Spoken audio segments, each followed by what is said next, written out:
Ronald Reagan reverses course with kind words for Gorbachev's Kremlin. You still think you're in an evil empire, Mr. President? No. And Mikhail Gorbachev talks up prospects for a fifth summit as we talk face-to-face with the Soviet General Secretary in Cathedral Square inside the Kremlin. This is the CBS Evening News. Dan Rather reporting again from inside the Kremlin. Good evening. The summit, day 3. And on this bright and warm and sunlit Moscow spring day, a smiling Mikhail Gorbachev got one of the things he wanted most out of this summit. A big public rollback by Ronald Reagan of his Cold Warrior evil empire talk. A jovial Gorbachev strode through Cathedral Square today, working the crowds, including American tourists. We got the Soviet General Secretary to stop and do an interview for us as we were preparing tonight's evening news broadcast. I'm Dan Rather with CBS News. I saw you in Washington. I'm pleased to see you again. Gorbachev's close associate, Politburo member Alexander Yakovlev, was pressed into service as an on-the-spot interpreter. Things seem to be going well. Could there be a fifth Reagan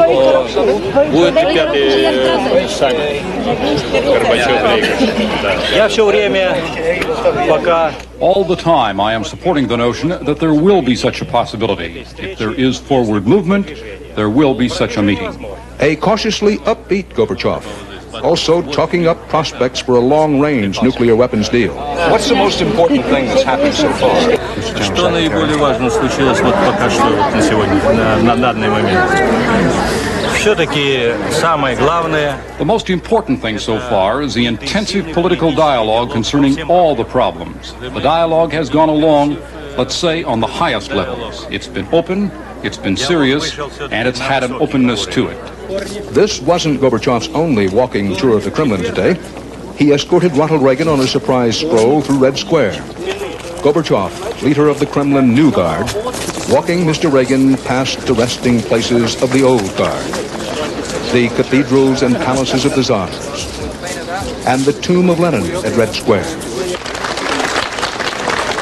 Gorbachev doing most of the talking, acting as tour guide one moment, politician and baby kisser the next. They mingled and talked with the Red Square crowds. We should understand each other while being different. They kept the banter between themselves friendly, too, for the most part. And I said to the president that sometimes America is not self-critical enough. That's indeed so. But before things get too far out of hand, we find ourselves standing like this. The friction over human rights, while not entirely gone, appeared not to rub Gorbachev nearly as much today. The two superpower leaders watched as Soviet Foreign Minister Shevardnadze and Secretary of State Shultz signed accords on prior notification of missile tests and monitoring underground nuclear tests. Major arms agreements remained elusive. Gorbachev suggesting again it was time for their negotiators to pick up the pace. Maybe now it is again a time to bang our fists on the table once again. Today's formal private summit session lasted a little over an hour, held in Gorbachev's own Kremlin office. Reportedly, they spent much of the time in a philosophical discussion on Gorbachev's plans for perestroika, restructuring. Beyond the movers and shakers in the Kremlin, Mr. Reagan spent part of the day with movers and shakers in the Moscow arts, many of them supporters and beneficiaries of Gorbachev's glasnost. As the speeches went on, Mr. Reagan's jet lag showed again, as it did at last night's state dinner. He perked up some when one, the head of the Cinematographers Union, brought up a subject Mr. Reagan's been kidded about a lot at home lately. Our local astrologers say that the 20th century is going to be the century of Russia. Maybe the U.S. astrologers have something to say in contradiction to what the other R's are saying. Then came what White House officials had been describing as Mr. Reagan's major speech to a Soviet audience during the summit, a speech to students at Moscow University. Your generation is living in one of the most exciting, hopeful times in Soviet history. It is a time when the first breath of freedom stirs the air. To underscore Mr. Reagan's remarks about freedom, he fielded questions from his Soviet student audience. One about human rights in the U.S., in which the president appeared to misunderstand the status of American Indians as U.S. citizens. They are free also to leave the reservations and be American citizens among the rest of us, and many do. All told, the students' questions were tough, but their reception for the U.S. president was cordial.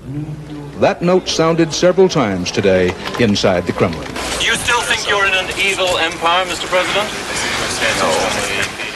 I was talking about another time, another era. And what a difference a day makes. On the same spot in the U.S. ambassador's residence, Spaso House, where Soviet dissidents yesterday told their stories of human rights abuses, tonight, American Jazz Notes by Dave Brubeck for Mr. Reagan's honored guests, Mikhail and Raisa Gorbachev. And again tonight, we're inside at Moscow's beautiful Hall of Columns. And with me to bring us up to date on what's happening at the summit, White House correspondent Bill Plant, our State Department correspondent, former Moscow Bureau Chief Wyatt Andrews, and our current Moscow correspondent Barry Peterson. Bill, first from the American side, any concern about what the president is and isn't projecting? Concerned, Dan, that Gorbachev is raising expectations every chance he gets and pressuring the president to sign an arms control pact.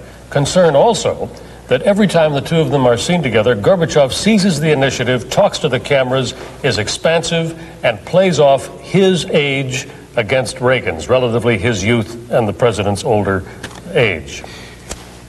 Bottom line, tomorrow when we hear the official announcements, Wyatt, what will we see and hear? Dan, look for three things. First of all, they'll sign the INF Accord, the ratification of the INF treaty that they actually signed back in Washington. They'll also issue a pre-written, it's written tonight, a joint declaration giving themselves lots of credit on progress toward the next arms control agreement, the agreement that would reduce long-range strategic missiles by half. The other thing, watch for a gift by Gorbachev in the area of human rights. U.S. officials have said all week that there are indications from Gorbachev that he may do something bold, such as let out, release all 20 or so of the from the list that President Reagan gave Gorbachev of refuseniks and divided spouses. This is very typical of summits for the Soviets to make a human rights gesture like this. Look for it again this time. And from the Soviet view? Well, I think, Dan, there's a danger here for Gorbachev. He's got the moral high road in this country with glasnost and perestroika. As one liberal told me, the winds of change are blowing. But the conservatives are out to get him, and they're looking for an issue. Now, if there's too much human rights, too much ruckus in the streets, then maybe they have an issue, and those winds of change could light a fire for the conservatives that would end up burning Gorbachev. And the next place and time to watch the Communist Party conference late in June. Absolutely.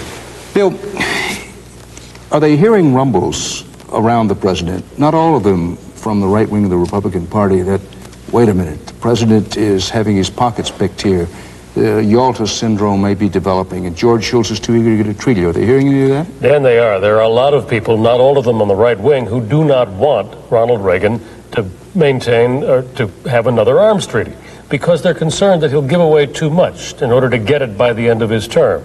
So they've pulled back, the administration has, and there's much more emphasis now on how tough it'll be to get verification. Why, what are the chances for a fifth Reagan-Gorbachev meeting, Gorbachev clearly pressing for that? They sure are. The fifth summit, of course, they could meet any time they wanted to. The question is, could they get a START agreement, the long-range missile deal? And I'd say that that's a long way off. Despite all the credit they'll give themselves tomorrow on mobile verification, they don't have all the I's dotted. And none of us has ever talked about, not Gorbachev, not Reagan, SDI. Where's that? That's still the big obstacle in front of a START agreement. No one's gone anywhere, not the president, not Gorbachev this week on that issue. And without that, there's no deal. Gentlemen, thank you. And I'll be back with more news in a moment.